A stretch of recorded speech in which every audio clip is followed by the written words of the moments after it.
Hello friends, आज जो हम टॉपिक डिस्कस करने जा रहे हैं वो है एल्जेब्रिक एक्सप्रेशन। एल्जेब्रिक एक्सप्रेशन आपने 6th स्टैंडर्ड में भी देखा होगा, जैसे कि x plus y, 4x plus 7, y minus 10, ये सारे काउंट होते हैं एल्जेब्रिक एक्सप्रेशन में। लेकिन जैसे जैसे हम फर्दर क्लासेस में आते जाते हैं, इनका सिलेबस थोड़ा थोड़ा वास्ट होता जाता है। तो एल्जेब्रिक एक्सप्रेशन में बेसिकली हम 4 टर्म्स सबसे पहले सीखेंगे, जिनमें सबसे पहले है वेरिएबल, कांस्टेंट, टर्म्स और फैक्टर्स। इन टर्म्स का मीनिंग समझते हैं। वेरिएबल क्या होता है? What is a variable?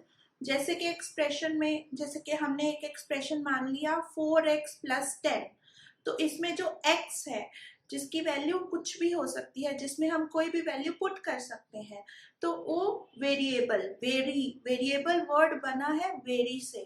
तो जो चीज वेरी करे, जो चीज चेंज होती रहे, तो दैट इज अ वेरिएबल।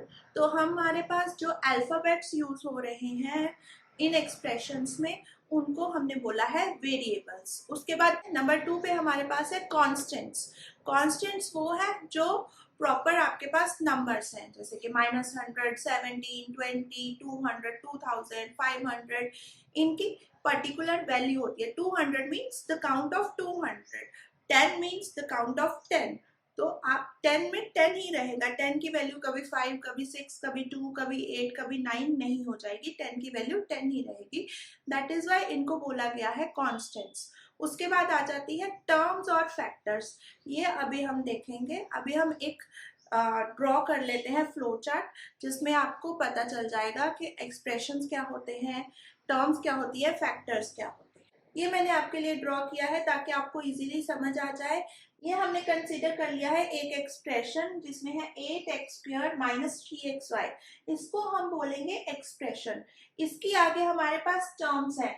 कितनी टर्म्स है ये डिपेंड करती है कि प्लस और माइनस से कितना अलग अलग हो रहे हैं। यहाँ पर ये देखिए, एक ये टर्म है, एक ये टर्म है, 2 टर्म्स है।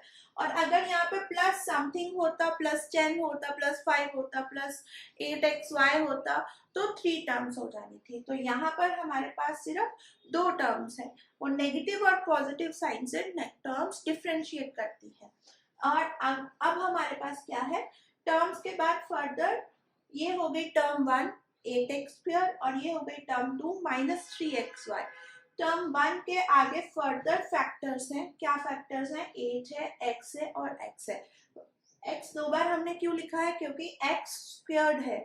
और यहाँ पर x हमने सिंगल टाइम लिखा है क्योंकि एक ही x है, और y है, और -3 इसके फैक्टर्स है। राइट? तो इतना अब तक आपको क्लियर हो गया होगा। नेक्स्ट जो हम डिस्कस करेंगे वो है कॉफिशिएंट। कॉफिशिएंट क्या होता है? कॉफिशिएंट एक तो न्यूमेरिकल कॉफिशिएंट आ जाता है, एक सिंपल कॉफिशिएंट आ जाता है।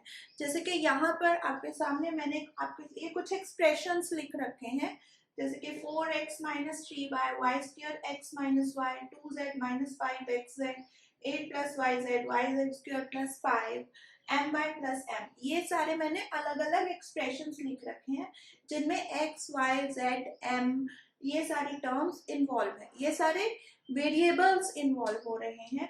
तो अब अगर हम लिखना चाहते हैं coefficients of x, coefficient of x हम इन एक्सप्रेशंस का लिखना चाह रहे हैं, तो सबसे पहले ये है आपके पास 4x माइनस 3y। ये है आपके पास एल्जेब्रिक एक्सप्रेशन। अब जब हमने देखना है कॉफिशिएंट ऑफ x हमें चाहिए, तो हमने पहले देखना है कि एल्जेब्रिक एक्सप्रेशन में x वाली टर्म कौन सी है। यहाँ है 4x और -3y। ऑब्वियसली x वाली टर्म है 4x, तो 4x में x को छोड़कर जो भी उसके साथ है वो सारा उसका कॉफिशिएंट है। तो 4x coefficient of x will be 4। x वाली टर्म है 4x, और इसमें x का कॉफिशिएंट है 4। राइट? अब अगर आप दूसरा एक्सप्रेशन चेक करें, नंबर 2 पे है हमारे पास y² x माइनस y। हमें चाहिए कॉफिशिएंट ऑफ x। तो कॉफिशिएंट ऑफ x वाली टर्म फिर से ढूंढेंगे। This is the term which contains x। तो x के साथ क्या लिखा हुआ है, y स्क्वायर। तो y स्क्वायर क्या है, इसका कोफिशिएंट। किसका कोफिशिएंट, x का कोफिशिएंट। थर्ड नंबर पे हमारे पास है ये expression 2z minus 5xz। Again हम देखेंगे x वेरिएबल किस टर्म में इन्वॉल्व है, वो है -5xz में। अब -5xz में x इन्वॉल्व है, तो इस टर्म में से हम x का कोफिशिएंट ढूंढेंगे। इस टर्म में हमें x का कोफिशिएंट मिलेगा। अब ये टर्म पूरी है, ऐसे है, तो x को छोड़ के जो भी इसके साथ है वो सारा x का कोफिशिएंट है, तो वो हमें मिलेगा -5z is the coefficient of x in this algebraic expression। Next है हमारे पास 8 plus yz। इसमें x वाली टर्म इन्वॉल्व नहीं है, तो no coefficient, we can write 0 0 and 0। Okay, और अगर आपको ऐसा क्वेश्चन आ जाता है तो आप इसको कन्वर्ट कर सकते हो x वाली टर्म में, +0 into x, जो कि इस टर्म को 0 बना देगी। तो ये आपके पास हो जाएगा x का कोफिशिएंट 0, सिमिलरली यहाँ पर भी और यहाँ पर भी। अब हम देखेंगे कोफिशिएंट्स ऑफ y। y के कोफिशिएंट ढूंढेंगे इन वेरिएबल्स, इन एक्सप्रेशंस में, इन अलजेब्रिक एक्सप्रेशंस में से हम y के कोफिशिएंट्स नोट डाउन करेंगे। हमें कहाँ से मिलेगा y का कोफिशिएंट, ये टर्म है जिसमें ये y इन्वॉल्व है। अगर इसमें y इन्वॉल्व है तो y को छोड़ के जो भी है इस टर्म में वो इसका कोफिशिएंट है, तो हम लिखेंगे -3 is the coefficient of y। Similarly यहाँ से हमें मिलेगा, यहाँ y स्क्वायर है, हमें y का कोफिशिएंट ढूंढना है। y स्क्वायर एक अलग एक्सप्रेशन है, y एक अलग एक्सप्रेशन है, तो y को एक अलग टर्म मानिए और y को अलग टर्म मानिए। हमें सिर्फ y का कोफिशिएंट लिखना है, y स्क्वायर का कोफिशिएंट लिखने की गलती मत करिएगा। y का कोफिशिएंट कहाँ से मिलेगा हमें, अब y के साथ कुछ भी नहीं है, सिर्फ माइनस है, तो हम इमेजिन करके चलेंगे कि इमेजिन क्या, इसमें 1 होता है, y में y के साथ कुछ भी नहीं लिखा हुआ, तो दैट मीन्स y के साथ 1 है, तो इसका कोफिशिएंट मिलेगा आपको -1। y का कोफिशिएंट क्या है हमारे पास, -1। इस टर्म में y इन्वॉल्व नहीं है, कोफिशिएंट ऑफ y इज 0। अब इस टर्म में y इन्वॉल्व है, तो कोफिशिएंट ऑफ ये है y वाली टर्म, तो क्या कोफिशिएंट है y का, z। और यहाँ पर यहाँ y वाली टर्म ये रही, तो coefficient of y is z square. इस टर्म में कोफिशिएंट ऑफ y ये रही y वाली टर्म, तो coefficient of y is m। Next है हमारे पास like and unlike terms. Like terms जैसे कि हमारे पास वो टर्म्स जिनमें सेम वेरिएबल हो वो होगी लाइक टर्म्स, और वो टर्म्स जिनमें वेरिएबल्स अलग अलग हो तो वो होंगे अनलाइक टर्म्स। जैसे कि हम लिख सकते हैं लाइक टर्म्स 3xy। अब इसमें फैक्टर्स क्या है, x y। इसमें फैक्टर्स क्या है, x एंड y। जिनके फैक्टर्स, जिन टर्म्स के फैक्टर्स सेम है, वेरिएबल फैक्टर्स सेम है, वो होंगी लाइक टर्म्स। जिनमें वेरिएबल फैक्टर्स अलग अलग है वो होंगी डिफरेंट टर्म्स। जैसे 3xy प्लस 7xy, तो ये दोनों क्या है, लाइक टर्म्स, और इसका रिजल्ट आपको मिल जाएगा 10xy, राइट। अब ये 10 कैसे हो गया, आप xy को मान सकते हो कि एक पेन है, यहाँ 3 pen plus 7 pen is equal to 10 pens, तो इस तरह ये है लाइक टर्म्स। अब अनलाइक टर्म्स की बात कर ले, अनलाइक टर्म्स की बात कर लेते हैं।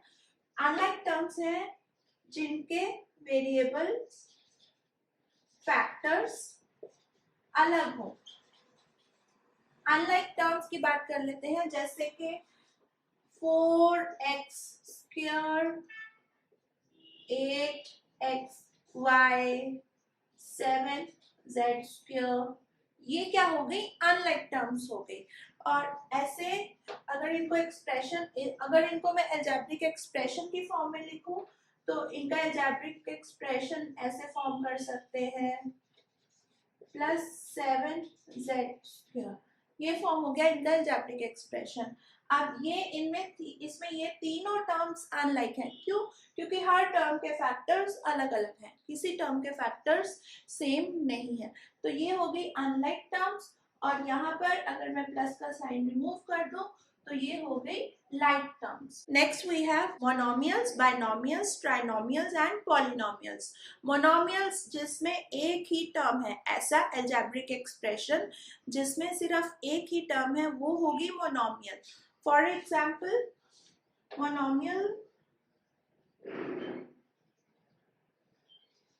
मोनोमियल्स ये जो मैंने लिखे हैं ये मोनोमियल्स हैं, ये भी मोनोमियल्स हैं, बट ये लाइक टर्म्स है। तो ये फॉर एग्जाम्पल 3xy ये मोनोमियल हो गया, और 4x²। जिस एल्जेब्रिक एक्सप्रेशन में सिर्फ एक ही टर्म हो, ये एक ही टर्म है, कोई प्लस माइनस का साइन साथ में नहीं है, ना ही कोई दूसरी टर्म है, उसको हम बोलेंगे monomial. Mono means one, and then I can write -8xz। Next है आपके पास बाइनोमियल्स।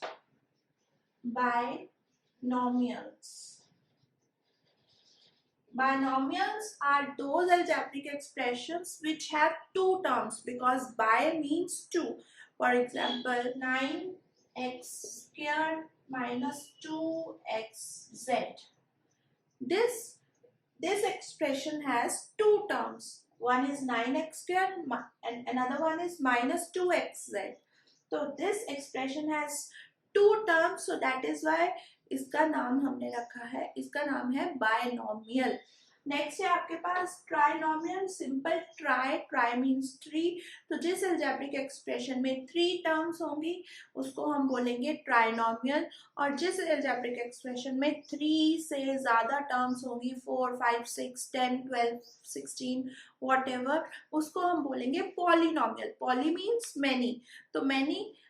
ट्राइनोमियल से आगे हम पॉलिनोमियल बोल देते हैं अगर किसी अलजेब्रिक एक्सप्रेशन में 4 टर्म्स है, 6 टर्म्स है, 8 टर्म्स है, 10 टर्म्स है, then we call it as polynomial.